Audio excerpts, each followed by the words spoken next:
Làm thế nào để tôi có thể theo đuổi anh á? Bằng gương mặt này chứ sao nữa. Chỉ tao có lời chê mà vua có thể thân rê chùa tao nhỏ ok ý rô hậu nê lu rô.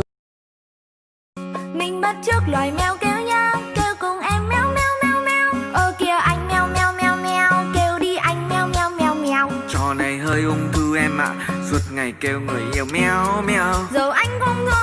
Nhìn gì? Yêu không mà nhìn. Em đang nói ăn á.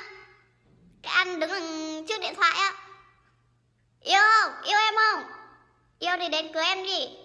Em chờ lâu lắm rồi đó. Lúc thu lòng mơ của trên chỉ tao một thứ của trên nguyên trái thứ lo bỏ đôi lối xuống ra chỉ nhọn đau xưa. Chỉ lúc cụ tia trên ba tòn chia xin để vô bờ có trẻ cún nhá thằng đó chỉ có vô qua chia trẻ tua đen trẻ và tua xì tha là Ayo, Marshallese check.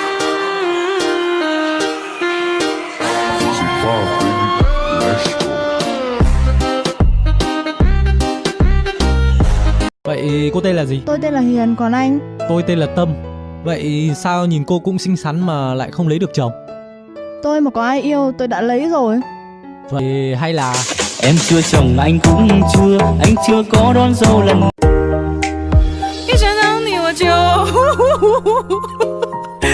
不好意思，没忍住，再好来一次，